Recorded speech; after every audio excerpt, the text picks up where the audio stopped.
What if I told you that the state of Maryland once jailed its own elected lawmakers to stop them from voting, ran an entire economy using tobacco leaves as cash, had a law letting bar owners literally enslave customers who couldn't pay their tab, and somehow made medieval jousting its official sport in 1962? And that's not even the weird stuff.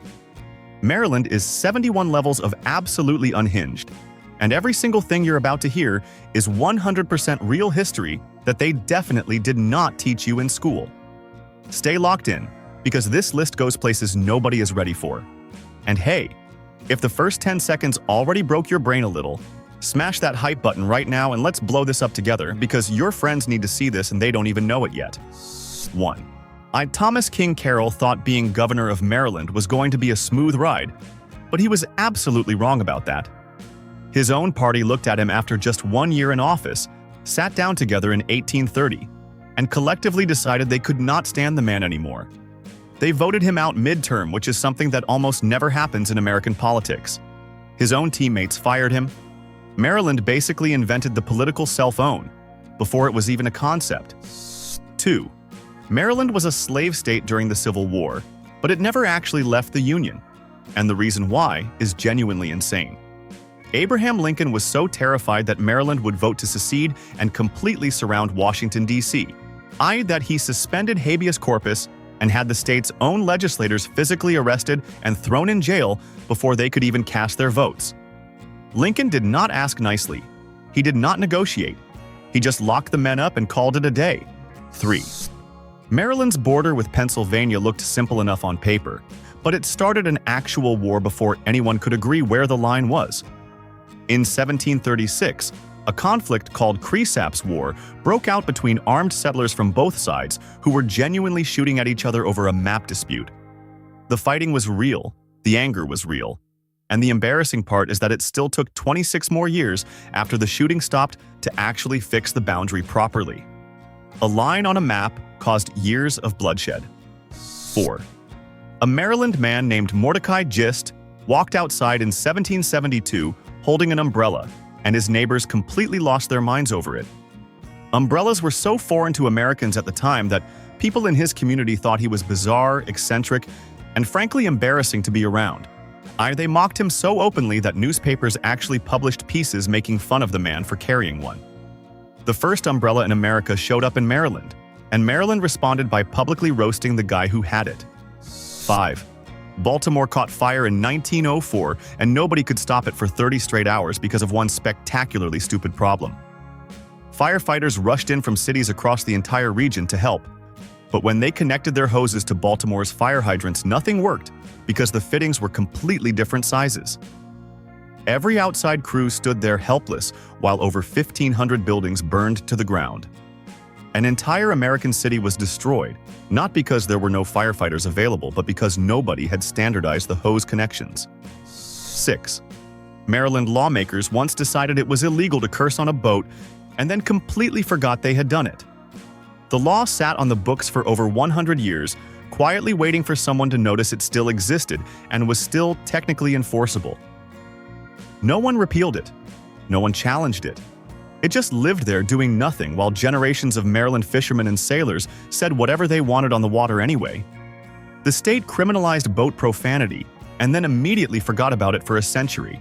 7. Maryland looked at every possible sport it could have chosen as its official state sport in 1962 and landed on jousting. Medieval knights on horseback charging at each other with lances. That was the pick. Not baseball, not lacrosse, not sailing on the Chesapeake Bay, jousting. Maryland became the only state in the entire country whose official sport requires armor, a horse, and a lance. And the law has never been changed, because apparently nobody in Annapolis has felt strongly enough to revisit the knight situation. 8. Robert Ursay owned the Baltimore Colts, and one night in March 1984 he decided he was done with Maryland entirely and executed one of the pettiest moves in sports history. He called Mayflower Moving Companies, ordered a fleet of trucks to the stadium in complete secrecy, and had the entire franchise packed up and driven to Indianapolis in the middle of a snowstorm at 2 in the morning. Baltimore woke up, and the team was simply gone. No press conference, no goodbye, just trucks disappearing into the night. 9. Maryland has a water boundary situation with Virginia that is genuinely confusing and slightly absurd when you actually look at it on a map. The Potomac River border was drawn in a way that gives Maryland ownership of the river's southern bank, which means there is technically Maryland soil sitting on what everyone would logically assume is Virginia's side of the water. Maryland owns a strip of the other state's riverbank. Virginia has never been particularly happy about this arrangement, and Maryland has never stopped enjoying it. 10. The British Navy sailed into Baltimore in 1814 fully intending to destroy Fort McHenry and burn the city just like they had burned Washington, D.C. days earlier. They bombarded the fort for 25 straight hours and Fort McHenry held on. But here is the part nobody tells you. Either the British did not retreat because they were defeated or outgunned. They turned their ships around and sailed away because their navy had genuinely run out of ammunition and had nothing left to fire. Maryland survived on a technicality. 11. Maryland lawmakers sat down at some point and made it officially illegal to bring a lion into a movie theater. Not a wolf, not a bear, specifically a lion. The law was written, passed, signed, and then never repealed, meaning it is still sitting in Maryland's legal code, doing absolutely nothing except being incredible. Nobody knows what incident inspired this particular legislation. Nobody knows if a lion ever actually showed up at a Maryland cinema. The law just exists and Maryland has decided to keep it that way. 12. Everyone in Maryland acts like Old Bay seasoning has been passed down through generations of Chesapeake watermen since the beginning of time. But the actual origin story is completely different. A German-Jewish immigrant named Gustav Brunn fled Nazi Germany in 1939, arrived in Baltimore with almost nothing, and invented the spice blend shortly after landing. The most Maryland thing in existence was created by a refugee who had just escaped one of history's worst regimes. Maryland puts it on everything, and almost never tells that part of the story. 13. At the Battle of Long Island in 1776, a group of Maryland soldiers did something so brave and so catastrophically costly that George Washington himself reportedly watched from a distance and could not believe what he was seeing. 256 Maryland militiamen held off an overwhelming British force just long enough for Washington's entire army to escape certain capture and destruction. Most of those men died doing it. The Continental Army survived because of Maryland soldiers, and American schools have spent 200 years barely mentioning it. 14. Every single breathtaking image of deep space that NASA has released for decades, every photograph of distant galaxies and ancient stars that has made the whole world stop and stare, has been managed and processed from a university campus in Baltimore. The Space Telescope Science Institute sits on the Johns Hopkins campus and has operated the Hubble Space Telescope since the day it launched. And the most awe-inspiring pictures in human history are coming out of a Maryland college campus, and most Americans have absolutely no idea. 15. Baltimore Ravens fans voted on the team name in 1996, and the winning choice was entirely because of a dead poet who was not even originally from Maryland. Edgar Allan Poe was born in Boston, but he lived in Baltimore, died in Baltimore, and was buried in Baltimore, so the city claimed him as their own and named the football team after his most famous poem. A Massachusetts-born writer who spent his life broke and miserable became the permanent identity of a Baltimore NFL franchise because Maryland decided he counted as local. 16. Colonial Maryland ran a labor system that was grotesque even by the standards of its own era. New ships arrived in Baltimore carrying indentured servants, and those people were walked off the docks and auctioned off in public to the highest bidder like livestock at a county fair. Buyers inspected them, negotiated prices, and took them home to work off years of their lives on tobacco plantations. This was not a secret or an underground practice. It was an open, legal, publicly advertised market that ran well into the 1700s. 17. Most Americans think Washington, D.C. has always been the capital of the United States, but there was a period when the entire federal government was operating out of Annapolis, Maryland, from November 1783 to August 1784. Annapolis was the official capital of the country. The Treaty of Paris was ratified there. George Washington resigned his military commission there. What Maryland's small colonial city was briefly the center of the entire American Republic, and then the government packed up and left, and Annapolis went back to being a quiet waterfront town. 18. Spiro Agnew was a Maryland governor who became Richard Nixon's vice president and managed to commit crimes so brazen that he had to resign in disgrace in 1973 before Nixon even got to his own catastrophe. Agnew had been taking cash bribes in envelopes, literally inside the White House, from contractors who wanted government business. He pleaded no contest to tax evasion and walked away with a fine. The reason most Americans have never heard of this is that Nixon's Watergate scandal exploded at almost the exact same moment and completely buried Agnew's story. 19. Now, Maryland once gave church wardens actual legal police authority and used that authority to enforce a hat law.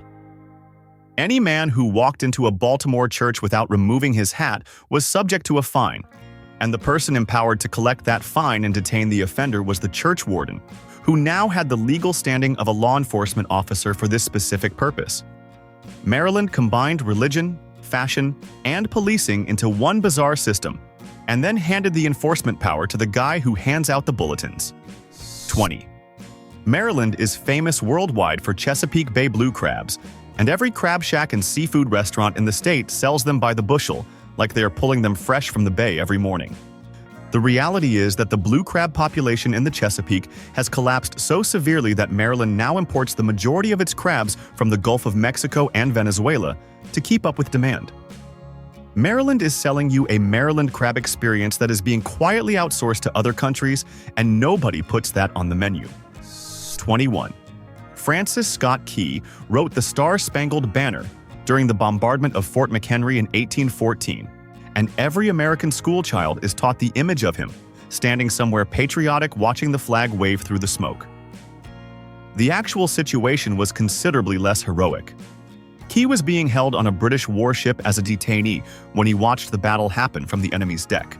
He wrote America's national anthem while sitting on a British ship as a prisoner watching from the wrong side of the fight.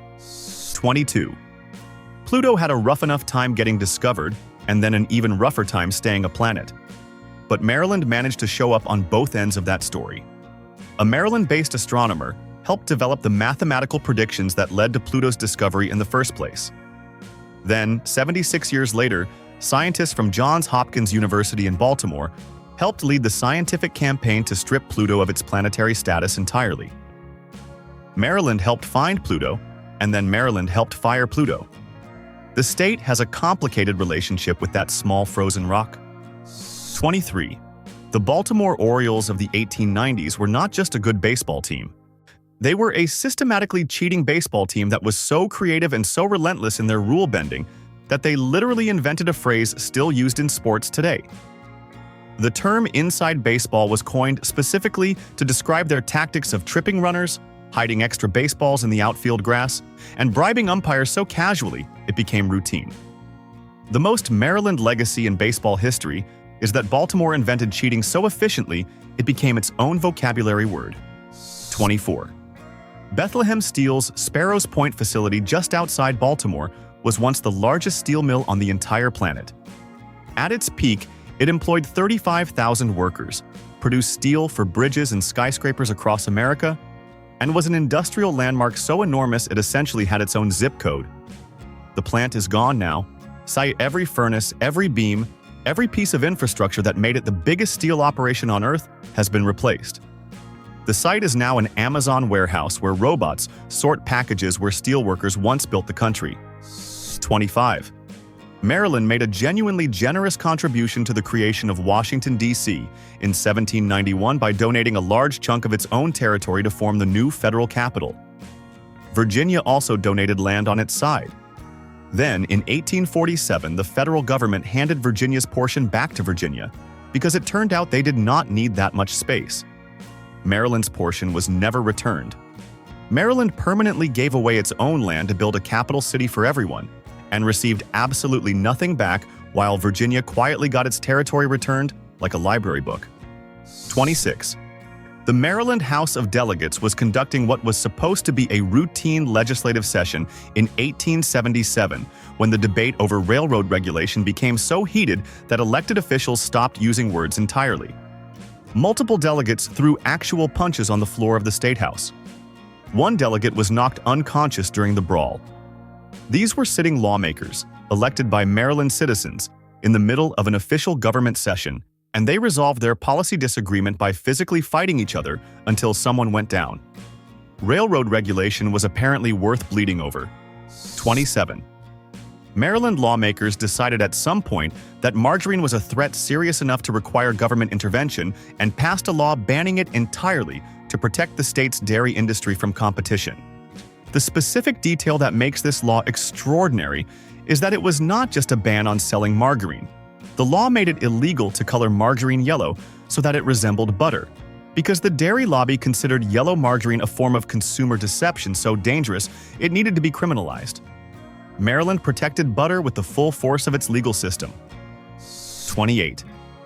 Baltimore has a sandwich called pit beef that predates most American barbecue traditions, uses a cooking method unlike anything else in the country, and has somehow remained almost entirely unknown outside the state of Maryland for its entire existence. It is not a regional variation of something else. It is its own thing with its own history and its own devoted following. People in Baltimore have been eating it for generations while the rest of America discovered brisket, pulled pork, and ribs and turned them into national obsessions. Pit beef just stayed home. 29. American troops defending the capital in 1814 encountered the British Army at a place called Bladensburg, just outside Washington. And what happened next was so embarrassing, it earned its own permanent nickname in military history. The American forces broke and ran so fast and so completely that the retreat was immediately and officially dubbed the Bladensburg Races by everyone who witnessed it. Soldiers abandoned their positions, dropped their weapons, and fled, while the British marched through them almost without resistance. The British then walked into Washington and burned the Capitol because nobody was left to stop them. 30.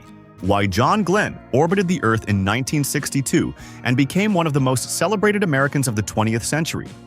But before any of that happened, he was a test pilot running experimental aircraft at the Naval Air Station Patuxent River in Maryland. Maryland was part of the story that made John Glenn an astronaut and eventually a hero. He tested planes on Maryland soil. He prepared for history in Maryland. And Maryland responded to all of this by never building any significant public monument in his honor anywhere in the state. 31. The Baltimore Bullets were a professional NBA basketball team playing in a city that by the 1990s had developed one of the highest murder rates in the entire United States. Team ownership sat down and looked at their franchise name and realized that a team called the Bullets playing in a city drowning in gun violence was a public relations catastrophe that could no longer be ignored. They packed up the name, moved the franchise identity to Washington, and became the Wizards. Baltimore's murder rate literally killed a basketball team's identity. 32. Maryland's colonial economy ran entirely on tobacco, and the system was so total and so dominant that tobacco leaves functioned as the actual legal currency of the colony for over 150 years. Planters did not pay their taxes in coins. They paid in pounds of leaf. Court fines were settled in tobacco. Rent was collected in tobacco. The entire financial infrastructure of colonial Maryland was built on a crop that people smoked, and the government treated dried leaves with the same legal seriousness that modern governments treat printed money. 33. The eastern shore of Maryland sits on the Delmarva Peninsula and has spent the better part of 2 centuries being absolutely furious about being part of Maryland at all. Locals on the eastern shore have proposed seceding from Maryland and forming their own separate state multiple times going all the way back to the 1800s. The grievances are real, the proposals have been formal, and the frustration has never gone away. A significant portion of Maryland has been trying to break up with the rest of Maryland for longer than most countries have existed. 34. A Maryland country doctor named Samuel Mudd heard a knock at his door in the early morning hours after Lincoln's assassination, and opened it to find a stranger with a broken leg asking for medical help. Mudd set the leg, let the man rest, and the stranger left. The stranger was John Wilkes Booth. Mudd was arrested, convicted of conspiracy, and sentenced to life in prison despite his claim that he had no idea who the injured man was. Maryland produced both the man who helped the assassin and the doctor who accidentally treated him. 35. Maryland colonial lawmakers looked at their chicken farms being raided and decided the most logical response was to pass a law in 1694 making it legal to execute cats that killed chickens. Not relocate the cats, not fine the cat owners. execute the cats. Local magistrates were given the legal authority to enforce this ruling as a matter of public order, which meant that colonial Maryland had official government officials whose responsibilities included presiding over the capital punishment of farm cats. Maryland was protecting poultry with the full weight of its judicial system. 36. National Bohemian beer, universally known as Natty Bo, is the most beloved and recognizable symbol of Baltimore identity, after the crab and the Orioles. The one-eyed mustachioed mascot is on hats, shirts, bar signs, and stadium cups all over the city. Baltimore treats Natty Bo like a hometown institution with deep local roots. The beer has not actually been brewed in Maryland since 1978. Eat every can of Natty Bo that Baltimore drinks with such fierce local pride is manufactured in a factory in North Carolina and shipped back to Maryland. 37. Confederate General Stonewall Jackson was shot at the Battle of Chancellorsville in 1863, and the surgeon called in to treat him was a Maryland doctor who made a decision that has fascinated people ever since. The doctor amputated Jackson's arm and then, following the medical customs of the time, buried the severed limb in a separate grave in Virginia. Jackson died of pneumonia a few days later and was buried elsewhere. His arm is still in that Virginia grave. Stonewall Jackson has 2 burial sites, and Maryland's surgeon is the reason why. 38. See, Baltimore launched the world's first successful electric streetcar system in 1885, and it worked so well that cities across America and around the world copied the model. Baltimore had built something genuinely revolutionary that made the city easier to navigate and connected neighborhoods that had never been linked before. Then, in the 1950s, Baltimore tore the entire network out of the ground to make room for automobiles because cars were the future and streetcars were the past. Baltimore destroyed its own world-first invention and has been openly regretting that decision ever since. 39. Cal Ripken Jr. played in 2,632 consecutive baseball games, broke Lou Gehrig's legendary record in 1995, and gave Baltimore one of the most celebrated moments in the history of American sports. And the streak finally ended in 1998, when Ripken voluntarily removed himself from the lineup after 16 straight years of showing up every single day. The problem is that when he finally sat down, the Baltimore Orioles were sitting in last place in their division. The greatest individual achievement in Orioles history ended with the team completely falling apart around him. 40. The Baltimore and Ohio Railroad launched in 1828 as the first common carrier railroad in the United States, which should have been one of the most technologically exciting moments in Maryland history. The investors who funded the railroad were so deeply skeptical of steam engines that they refused to use them at the start and instead had horses pull the rail cars along the tracks. The first American railroad used horsepower because the moneymen did not trust the machine that would eventually make horses obsolete. Maryland started the railroad era with horses. 41. Maryland is shaped like a gun, and this is not a metaphor or an exaggeration. If you look at the state on a map, the western panhandle stretches out to the left, in a shape that genuinely resembles a firearm pointed westward. At its narrowest point near the town of Hancock, that panhandle is only 1.8 miles wide. That is barely wider than some shopping mall parking lots. Maryland is one of the most densely governed states in America, and its entire western region is geographically thinner than a big box store. 42. Maryland's 1867 state constitution was not written to organize a government or establish rights. It was written with one specific and deliberate purpose, which was to make absolutely certain that black citizens could not vote. Literacy tests were built into the document. Poll taxes were installed as barriers. The whole machinery of legal disenfranchisement was carefully constructed by the people writing the rules, and it worked exactly as intended for nearly a century. Federal law had to forcibly dismantle the entire system in 1965 because Maryland was never going to remove it voluntarily. 43.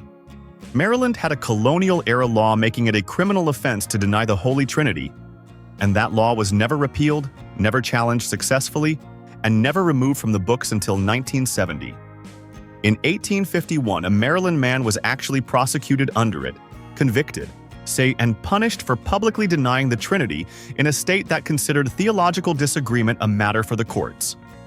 A blasphemy law that belonged in the 1600s was still enforceable in Maryland, while televisions existed in American living rooms, and nobody in Annapolis seemed to find that particularly alarming.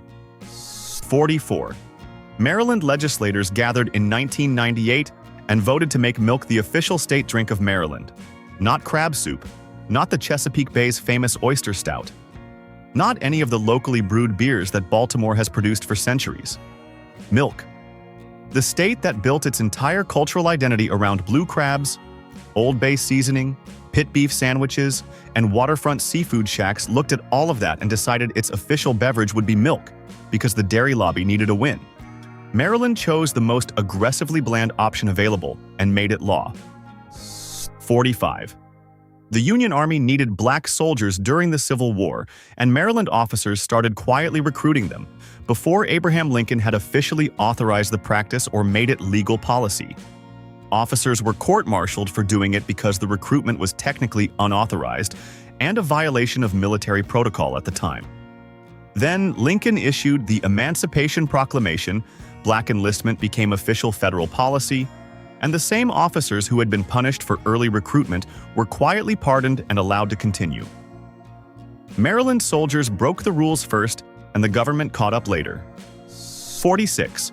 An Edgar Allan Poe was found face down in a Baltimore gutter on October 3, 1849, wearing clothes that did not belong to him, delirious and completely unable to explain what had happened to him or where he had been. He died 4 days later without ever regaining enough coherence to tell anyone anything useful. 175 years of historical investigation have produced theories ranging from rabies to poisoning to a political practice called cooping, where men were drugged and forced to vote multiple times. Nobody actually knows how Poe died, and Baltimore has never stopped arguing about it. 47. The Baltimore Clipper was a ship design developed in Maryland that became famous throughout the 19th century for being faster than almost anything else on the water. Merchants loved them, and the problem is that slave traders and pirates loved them even more. The ships were so fast that the United States Navy could not catch them when they needed to, which made Baltimore Clippers the vessel of choice for people who needed to move illegal cargo quickly and disappear before anyone could respond. Maryland built the fastest ships in the world, and criminals immediately figured out the best use for them. 48. Charles Carroll of Carrollton was a Maryland man who signed the Declaration of Independence and was so extraordinarily wealthy that his personal fortune at the time of the Revolution was larger than the entire gross domestic product of several smaller colonies combined. He outlived every other signer of the Declaration, dying in 1832 at the age of 95, and remained the richest man in America for most of his life. Maryland produced the wealthiest founding father in the country, and most Americans only know his name because it is written on a very important piece of parchment. 49. Assateague Island sits off the coast of Maryland and Virginia and is famous for its population of wild ponies that roam the beach freely and have been there for centuries. The island is split down the middle by the Maryland and Virginia state line. The ponies do not consult maps or respect administrative boundaries. They walk up and down the beach according to their own preferences and cross the state line regularly as part of their normal daily movement. The wild horses of Assateague are technically interstate travelers who commute between two states without documentation or permission. 50. While Baltimore, during Prohibition, became so spectacularly good at ignoring the law that it earned a genuine historical nickname. The city was called the wettest city in America throughout the entire dry period because alcohol never actually stopped flowing there. The bootlegging operation was not just organized crime working around the edges of law enforcement. Entire Baltimore police precincts were on the payroll of bootleggers, taking regular payments to look the other way while illegal alcohol moved through the city openly. Maryland made Prohibition functionally meaningless within its largest city for over a decade. 51. Maryland once had an actual enforceable law requiring drivers traveling at night to fire a rocket flare into the air every single mile to warn horse-drawn vehicles that an automobile was approaching. And this was not a suggestion or a voluntary courtesy. It was written law with real enforcement behind it. Drivers were expected to carry flares, fire them on schedule, and repeat the process every mile until they reached their destination. The law stayed on the books until 1918, meaning Maryland was rocket flaring its roads well into the 20th century. 52. Smith Island cake became Maryland's official state dessert in 2008, and it is one of the most specific and obscure state symbols in the entire country. The cake has 10 paper-thin layers stacked on top of each other with frosting between every single one, and it requires a level of patience and skill that has kept mass production completely impossible. Almost nobody outside Maryland has ever heard of it. Almost nobody inside Maryland has ever actually made one. The official dessert of an entire American state is still being produced by a tiny handful of bakers on a remote Chesapeake island. 53. British troops were marching toward Baltimore in 1814 to attack the city and burn it the same way they had just burned Washington, D.C. when they stopped at a Maryland plantation and sat down for a full meal.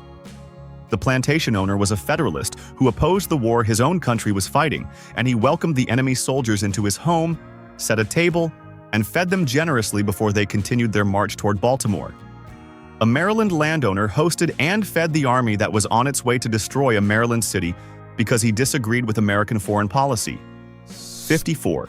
And the National Security Agency is one of the most secretive intelligence organizations on the planet, and its headquarters sits at Fort Meade in Maryland, which should be common knowledge, but somehow never quite registers with most Americans. The facility is enormous, employs tens of thousands of people, and processes more data than almost any institution in human history. At some point, the NSA headquarters appeared clearly on Apple Maps and satellite imagery, and intelligence officials had it quietly removed from public view. The most secretive address in America briefly showed up on everyone's phone and had to be erased. 55. Michael Phelps grew up in Baltimore, trained in Baltimore, and went to the 2008 Beijing Olympics where he won 8 gold medals in a single games, on breaking a record that had stood for 36 years and becoming the most decorated Olympian in the history of the sport. Baltimore celebrated. The world celebrated. And then Baltimore spent over a decade without erecting any significant permanent public monument to the greatest Olympic athlete who ever lived. The most decorated Olympian in human history is from Maryland, and Maryland took its time deciding how to honor that. 56. The Port of Baltimore processes more automobiles than any other port in the entire United States. Every year, millions of cars roll off ships and onto American roads through Baltimore's marine terminals, and the facility handles a volume of vehicle imports that no other American port comes close to matching. Almost no Marylander knows this fact because the entire operation is hidden behind massive industrial walls that make it completely invisible from public roads and highways. Maryland runs the biggest carport in the country in total secrecy from its own residents. 57. Maryland's first colonial capital was a city called St. Mary's City, which served as the seat of government and the center of colonial life for decades. In 1708, the capital moved to Annapolis, and St. Mary's City did not transition into a smaller town or a quiet suburb. It just stopped. People left, buildings were abandoned, the entire city was swallowed by farmland, and it disappeared from the landscape so completely that it was essentially forgotten for 250 years. So Maryland's original capital city ceased to exist, and the state moved on without looking back. 58. Maryland's colonial history includes exactly one execution for witchcraft, and the person put to death was a woman named Rebecca Fowler, who was hanged in 1685 after being convicted of practicing witchcraft in Calvert County. She is the only person in Maryland's entire recorded colonial history to be executed for witchcraft. While Salem, Massachusetts became the permanent symbol of American witch trial hysteria, Rebecca Fowler died in Maryland.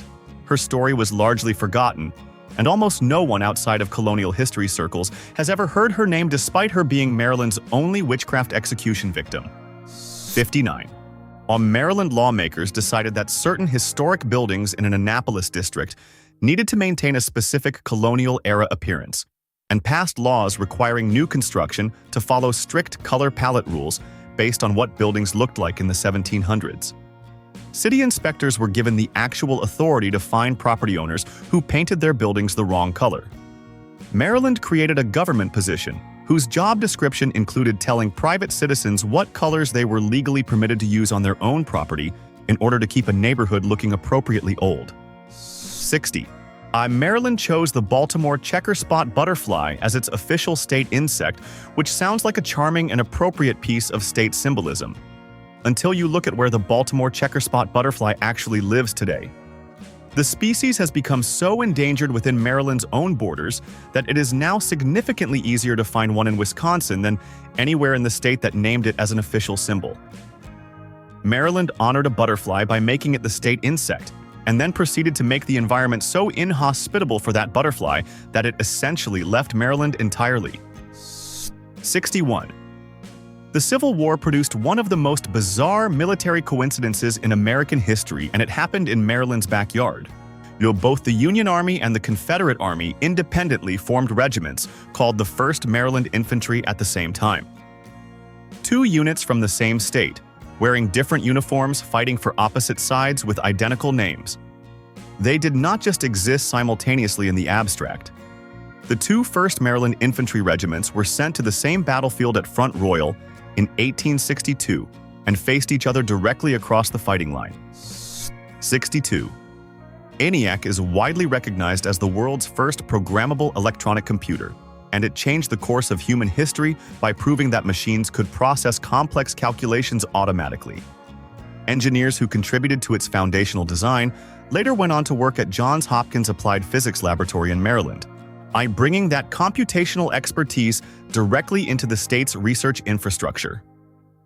Maryland absorbed some of the intellectual DNA of the most important machine ever built, and then somehow allowed almost every other state and institution to claim the glory of the computer revolution, while Maryland stood quietly in the background, taking none of the credit. 63.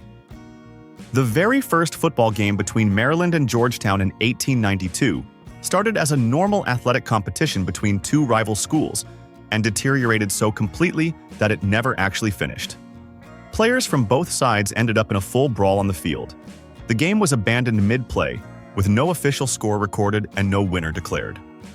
Both schools walked away from the wreckage, and each one separately claimed victory in the game that was never completed. Maryland's oldest football rivalry began with a fistfight, no final score, and two institutions that both decided they had won anyway. 64. Maryland's tobacco economy in the 1660s collapsed so suddenly and so completely that the planters who had built their entire lives around the crop panicked in a way that was genuinely spectacular to witness. Tobacco prices fell off a cliff, and desperate planters responded not by switching crops or petitioning the government through normal channels, but by physically uprooting their own tobacco plants and replanting them in the streets of Annapolis as a public act of protest. Maryland farmers were so furious about falling prices that they started gardening the public roads to make their point to anyone walking by. 65. Maryland's original colonial charter granted to Cecil Calvert in 1632 contained a territorial claim so monumentally absurd that it took multiple legal battles and federal intervention to fully dismantle it. The charter described Maryland's western boundary in language that technically extended the colony's claim all the way to the Pacific Ocean. Maryland was theoretically claiming everything between the Atlantic coast and the other side of the continent, at a time when Europeans had barely explored the interior. Pennsylvania, Virginia, and eventually the federal government spent years legally stripping away that claim piece by piece until Maryland became the size it is today. 66. Harry Scythe Cummings was elected to the Baltimore City Council in 1890, becoming the first black state legislator in Maryland's history. And he won the election through a legitimate democratic process and arrived at the chamber ready to serve the constituents who had voted for him. His white colleagues responded to his presence by standing up and walking out of the room. They refused to remain seated in the same legislative chamber as a black elected official. Cummings sat in a room that emptied itself because of him, and Maryland called that a functioning democracy. 67. Maryland colonial tavern owners had a legal tool available to them that would make any modern person's jaw drop. If a customer ran up a tab and could not pay the bill when it came due, the tavern owner had the legal right to detain that customer and put them to work as a temporary indentured laborer until the debt was fully paid off through physical labor.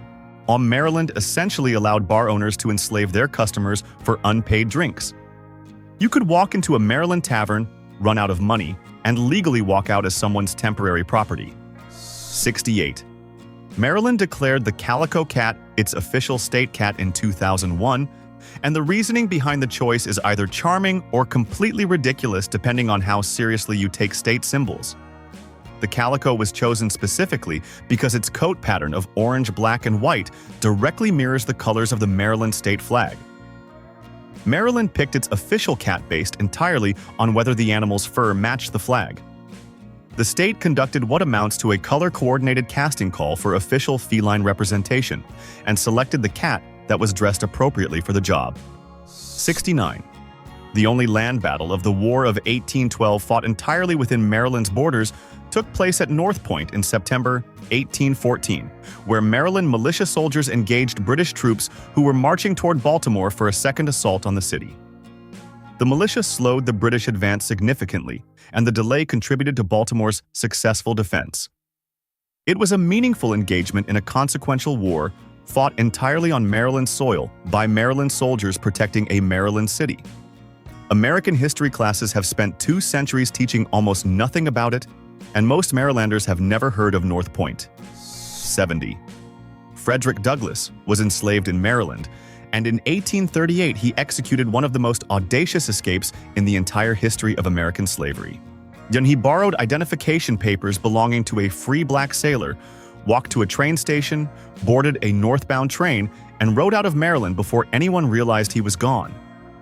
The whole escape from the moment he stepped onto that train to the moment he crossed into free territory took less than 24 hours. The man who became one of America's most important voices for freedom ran out of Maryland on a borrowed ID and a moving train. 71. The Preakness Stakes has been run at Pimlico Racecourse in Baltimore since 1873, making it one of the oldest and most prestigious horse races in American sports. The original trophy awarded to Preakness winners was a genuine Tiffany silver vase, a genuinely beautiful and historically significant piece of craftsmanship. At some point, the original vase was stolen. Its whereabouts became unknown, and a replica was quietly commissioned and put in its place. The replacement has been handed to winners ever since. Maryland's most famous annual sporting event has been awarding a fake trophy for decades, and nobody is entirely sure where the real one went. Maryland, a state that jailed its own lawmakers, forgot its own laws, lost its own trophy, and has been trying to break up with itself since the 1800s. If any of this made you question everything you thought you knew about American history, drop a comment below and tell us which one broke your brain the most. And if you want more Dumbest Things from every corner of America, hit subscribe on Dumbest Things because we are just getting started and it only gets weirder from here.